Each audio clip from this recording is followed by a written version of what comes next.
Can you hear me on the microphone? Yeah. Good.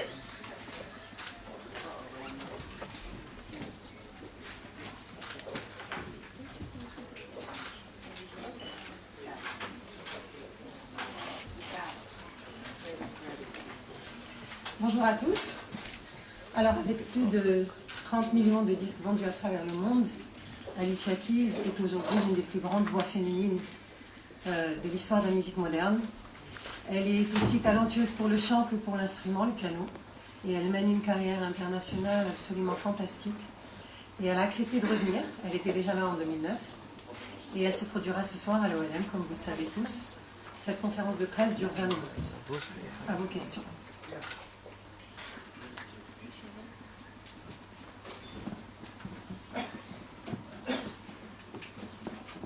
Hey Alicia. Hey, I'm Eve Yasmin from the Festival Mawazine page. Firstly, welcome back to Mawazine. Thank I'm you. Morocco. Pleasure to have you here again. I'm glad to be here. Thank you. Very nice to have you here. My question for you is, a lot of upcoming singers do open mics, and I went to one recently where you have like 30 seconds to kind of show off your voice. What's your best advice to show off your voice in 30 seconds, and what's the best way to maintain your voice and keep good care of it? Awesome question. I like that. That's fun. The best way to show off your voice in 30 seconds is go for the hook. You go right to the strongest part of the song and you sing with all your might. And hopefully you practice also so that you can really have a great entrance and a great exit so that it feels complete. So even though it's only a short amount of time, it feels like you've displayed enough variety within that time is what my advice would be. And to take care of your voice, you should get as much sleep as you can. And you should definitely warm up. You should take care of your voice. You should treat it good. You should wrap it up if it's cold. You should definitely steam it. That's a nice way to do it. And warm it up before you sing so that you don't hurt it. Because when you go very powerful, you have to be singing from the right places, which took me a while to learn as well. So it takes time, but definitely do that because it's worth it and it lasts a long time. Thank you.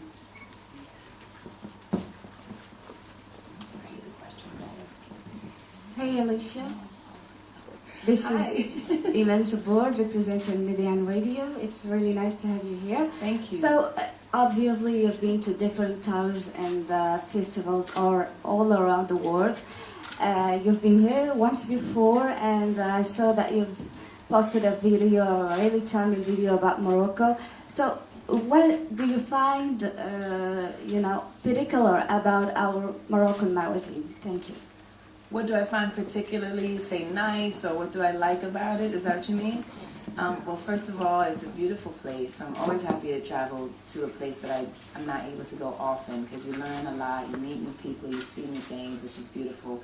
The history is always very prevalent and present, and I think even just the architecture, just being able to witness things that have been in existence for thousands of years is always there's something very mysterious and almost humbling because you realize how much has been and how much there is to go and how much there is to learn. So that I love a lot, and I love festivals. I mean, there's nothing like the energy and spirit of the people in a place where we can all just kind of be ourselves and have a great time. The weather isn't too bad either, which is nice, and we can just kind of relax. I feel like festivals are a bit more relaxing to me. Like a tour is, more rigorous and you go for months and months and months. But a festival is kind of almost like a breath of fresh air. You're there, you're with the people, and you speak, and you just kind of let it flow. And so I always look forward to that. So I think that's what it's going to be like. Thank you.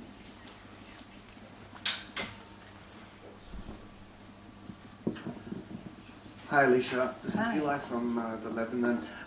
Welcome to Morocco. Thank you. Got a couple of questions here, including one that every die-hard fan of soul and R&B has been asking over the past 2-3 years or so. There's been a lack of good female R&B and soul performers, a la Alicia Keys or Beyonce or Jennifer Hudson. Why is that in your opinion? And what was it like working on the last album by the late great Whitney Houston, who also graced the Mawazine Festival back in 2007, if I'm not wrong. You were one of the last people to have collaborated with her on the song $1 Million Bill. Thank you. So the first question was, why do I feel there's a lack of good, maybe soul and R&B music? I think that there are actually a lot of really great soul and R&B music singers, I think that soul and R&B is evolving, and that's actually a really cool thing. So it's kind of about taking the elements of the past and moving it into a more future sonic and a future sound. I mean, there's people that I think are doing a soulful style, but it's a little bit different and unique, and I think that's a cool thing. So I think it's kind of, I'm really actually excited about my next album that I'm working on now, because it really roots back into that soulful feeling, but it progresses very much into the future, and I think that's going to be a really cool barometer and of how much soul music really is alive and how it really can affect you. Because the thing about soul music is it really doesn't matter what genre it is. You know, it really doesn't. It can be country music and it's soulful music. It could be bluegrass, it could be classical, it could be rock, and it can be soulful. It's like soulful is more an emotion, a feeling than necessarily a genre, and I think that's the cool part. So to be able to access the soul of yourself then allows people to access the soul of their selves. So I think that's really going to start coming back, and I definitely plan on ushering that in personally. And working on the last album of Whitney Houston was such an honor and a blessing. I mean, we never knew at the time that it would be her last album, and still it was such a magnificent feeling. I mean, this is a woman who's been a great influence of mine and all of ours, you know, from a little girl, and then to be able to, you know, create a song with her and you know, help really create this beautiful moment was really just a highlight of my life, you know. And so then we became great friends as well from that, and so that was really cool as well, to be able to call her a friend to me. And so she's like a sister to me, and so it was really an honor to be able to work on music with her. Thank you. Hi Alicia, it's Anas from Metropolis Magazine. Actually, I have 7 questions for one-to-one interview. 7? I'm going to talk about 2. Wow. The first one is about the beginnings with Cliff Davis. Okay. And who was it? And the second, it's about Paris Smith. She told me that being a mom is the most beautiful job in the world. Could you confirm that? Okay. All right, so the first question out of his 7 is about Clive Davis in the beginning and how was that? Amazing. You know, again, another legendary human being to have been affiliated with and to still be affiliated with.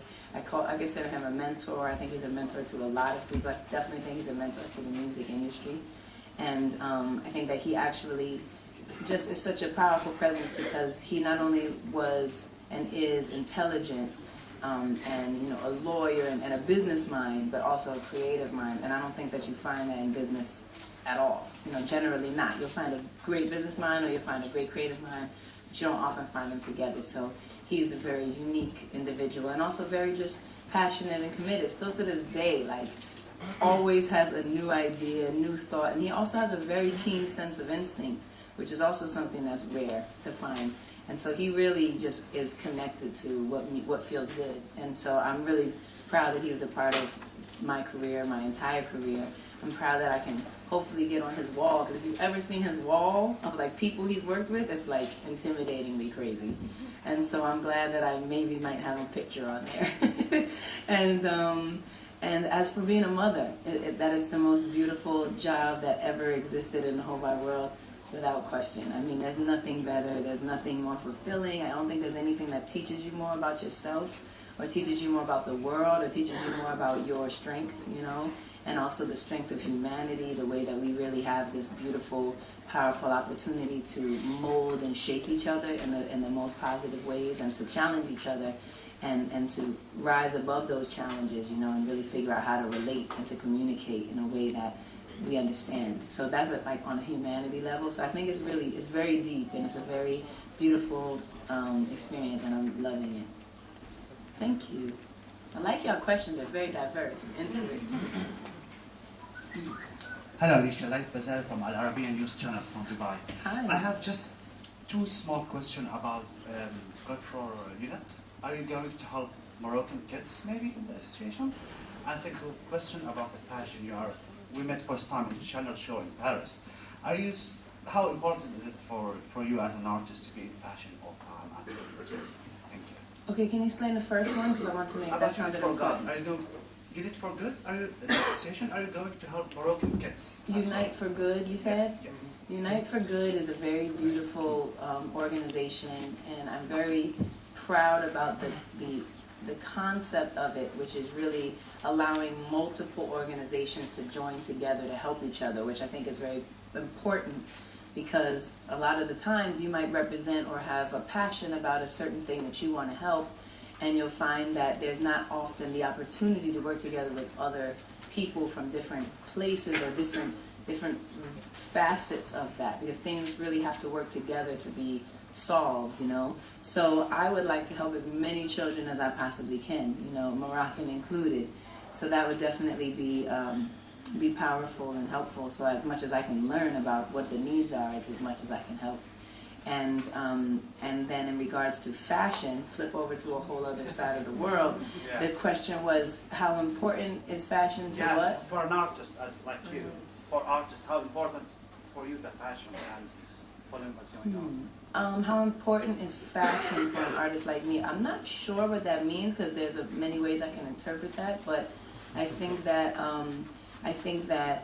you know, it's important to express yourself as a unique individual, and if fashion can help you express your uniqueness, then I think it's a tool to allow you to feel comfortable and feel more as you are.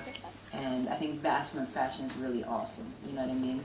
So to me, that's the side that I like to hold on to as an artist, in a form of expressing myself and making me feel good, so that I can, you know, continue to have great ideas and great expressions of who I am. Thank you. Hi. Hi. Welcome back to Morocco. Thank you. We saw the little angel, the beautiful one, Egypt, in the fashion show of Ralph Lauren. And on the other side, you have posted the picture, the petition, Bring Back Our Girls. So what the dialogue goes between you and the little one? We're fortunate, we're lucky to have these lives. Other kids doesn't have this facility and this luxury. So how do you transmit the right message to the little one? Thank you. Yeah, I mean, I think you transmit the right message by living, you know, in a way that's full of compassion, you know, and because that's the person that I am, and I'm a human being who really cares about what's going on in the world, you know, I think that he witnesses that of me, and I think that's the way children learn the most. They learn when you're not trying to teach them, you know, and so that's definitely just a focus of mine, for him to, one, know the world, for him to know that there's many varieties and ways of living and lifestyles, and to also be a compassionate human being, to be aware of what's going on, and to have that kind of thoughtfulness and mindfulness. I think that's really, really important to me, and that happens in the littlest ways, and that translates later. So yeah, you know, absolutely, you know, I went to Africa the last time with my organization, Keep a Child Alive, when he was just in my belly, actually, at the time, and obviously I've been there before, and we're planning a trip very soon now, so I really love to expose him to the world. I think it's the best way to learn, is just to be among it. So he actually asked me the other day if he could do another fashion show, and I said, I'm not sure. But this fashion show is incredible, and I think it's also good for his self-confidence, to be able to face people, you know, and to be able to go out with learn how to do that, and how does that feel, and, you know, for us to talk about it, and to be comfortable in his skin, be himself, you know, not have to feel like he has to change in any way. He can absolutely be himself. So I think it's a really cool balance to be able to experience a multitude of what the world is like. Thank you. On prend 3 dernières questions.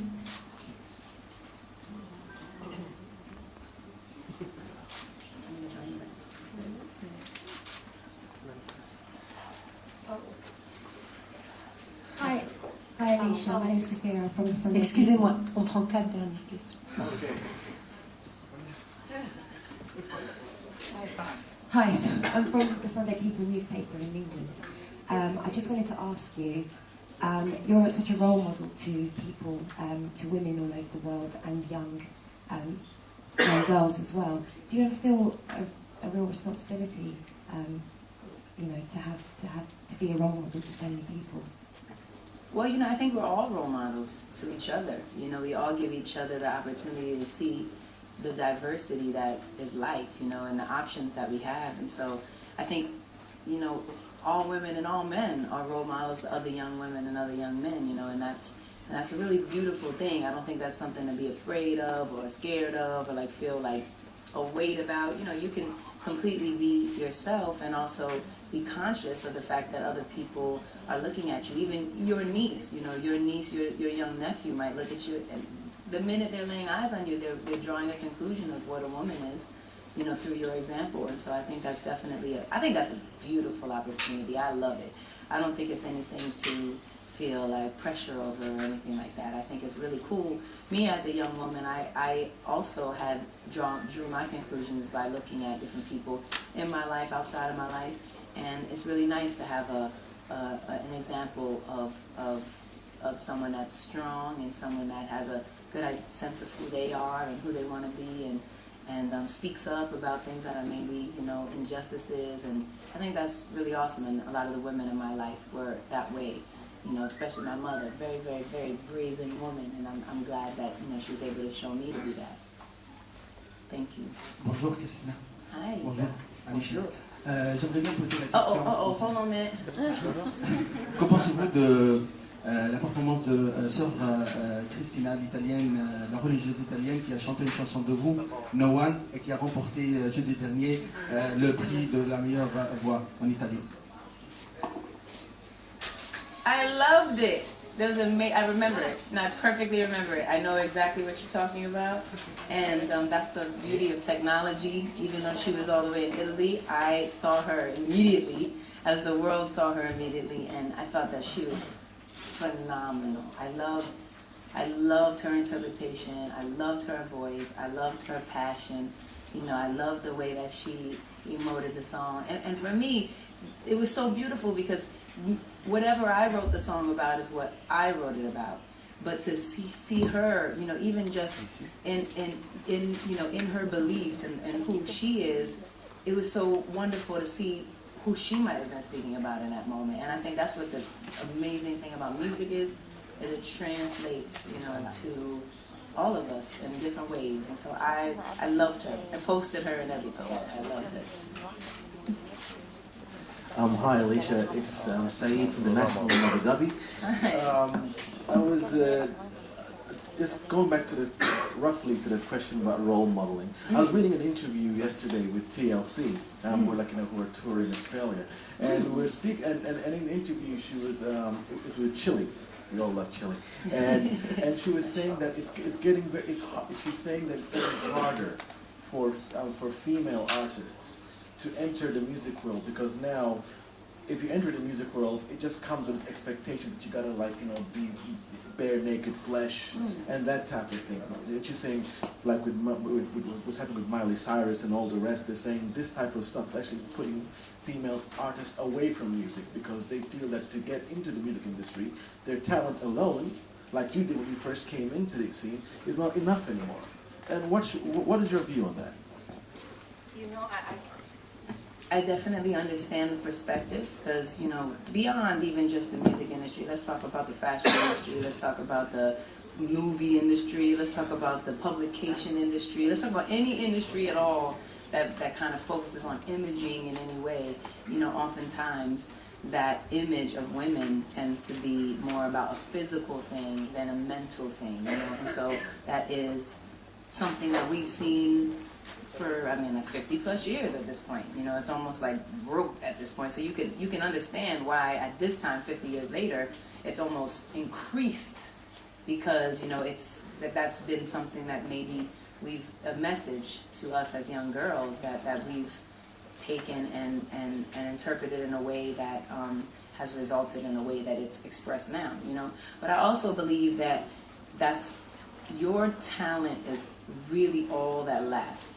Honestly, if you can't have something that's different and unique about you, then you will not last. It won't work, you know what I mean? Everything else is just a gimmick, and nobody likes a gimmick for long. If you look throughout history, a gimmick doesn't last. It only lasts for a certain amount of time. You got a certain little window, and then it's over. So I do believe that it's time to start to evoke a change, a different way of looking at things, for sure. And that does require us as women, and us as men too, to also respect and love, you know, a diverse amount of styles and ways of expression, you know, and if we can be conscious about that image that we're perpetuating and realize that it's time to shift that up, then we can definitely, you know, then that won't be the norm, you know what I mean? But regardless, individuals, human beings, all of us, and talent is king. Talent is king, and so anybody who's out there who has a talent and believes in themselves, that's all you need. And I find that those who stick most closely to being different from everything else are the ones that stand out the most, and you can't believe it because you're like, wow, I never saw anything like this, and there's something very intriguing about that. So I would definitely encourage people to continue to foster your talent, to know that talent is the most important thing you can have. You can't buy that. No one can give it to you. You either have it or you don't, and it's a blessing. And to also continue to remain who you are and foster the uniqueness of who you are, so that you can really show people how nobody else is like you, which is the most important thing. Thank you. Bonjour. On prend la dernière question. Bonjour, Alicia. Hi. Bonjour. In French, please. Oh, ta-da-da. Je voulais savoir si vous pouvez nous en dire un peu plus sur vos futurs projets, peut-être des collaborations en cours, des collaborations peut-être comme celle de Jay-Z. Merci. Future projects. The next project that I'm working on is my next album, which is the most incredible thing I've done in my life yet. This album, for sure, without question. And I'm so excited about it and what it's representing, what it feels like, what it sounds like. It's just definitely a new chapter for me. And I feel more in my center and in my purpose than ever before. And I really think it's time, like a lot of the questions that have been coming up, to open up a new dialogue about the things that we're talking about, the things that we're singing about, the things that's kind of happening to us as human beings, as women, as men, as children, as teenagers, as all the things that we're going through just as a people. And so I'm really excited about how the music is coming together. So I can't say that there's any particular collaborations at this point that I would be able to mention to you, but I do know that it is definitely coming together in a way that even I never expected, so I can't wait for you to hear it.